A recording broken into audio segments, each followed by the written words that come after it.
Hello again, my little mathematicians. Today I'm going to help you get started on VL-547. We're going to be doing both multiplying and dividing with decimals. So let's go ahead and take a look. I'll do numbers 3 and 5 with you, okay? So number 3, when we're multiplying, pretend the decimals aren't even there, okay? Just multiply as like a normal multiplication problem. So the only time you focus on them is at the end. And right now, just multiply like normal. Start with this number here and do 3 times 6, then 3 times 2, 3 times 4, and then 3 times 5. So first, 3 times 6 is 18, and 3 times 2 is 6, plus 1 is 7. 3 times 4 is 12, so put the 2, carry the 1. 3 times 5 is 15, plus 1 is 16. So now that 3 is all used up, we're going to move into the tens place. And in order to be there, I need a 0 placement holder. So now I start in the tens place. Now I can do 4 times 6, 4 times 2, 4 times 4, and 4 times 5. So let's go ahead. 4 times 6 is 24. 4 times 2 is 8, plus 2 is 10. 4 times 4 is 16, plus 1 is 17. And 4 times 5 is 20, plus 1 is 21. Okay, that number is all used up. So now I'm moving to the 1, which is in the hundreds place. So I need 2 placement holders this time so that now I start in the hundreds place. And then I multiply the 1 times 6, 1 times 2, 1 times 4, and then 1 times 5. So 1 times 6 is 6, 1 times 2 is 2, 1 times 4 is 4, and 1 times 5 is 5.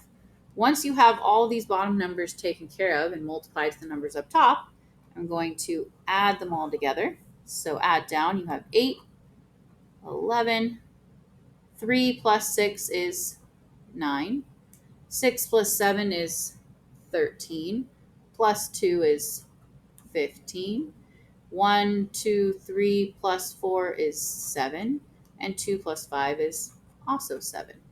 Okay, now I said that you didn't need to worry about the decimals until the very end. Well, it's the end now. So here's what I do. I look at how many numbers are after the decimal here. There's 1, 2, 3, 4 numbers after the decimal. And then on this bottom one, there's 1 number after the decimal. So that's a total of 5 numbers after the decimal that I want to have in my answer. So always start from the left, and you have 1, 2, 3, 4, 5 numbers after the decimal, right? And there you go. So that's 7.75918 for your final answer. Let's go ahead and take a look at a division problem. So number 5, when you're dividing, the number you're dividing by, or the divisor, can't be a decimal. So I need to change this so that it's not a decimal by just moving it over. I can do that as long as I move the number inside the dividend the same amount of times as I move the divisor over.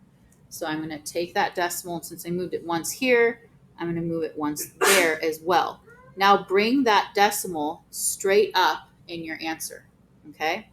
And now I just divide like normal. If it helps, some people like to rewrite the problem because it kind of confuses them with all that there. So you have 43.2, and again, there's your decimal. Okay, so can 12 go into 4? No. But can 12 go into 43? How many times?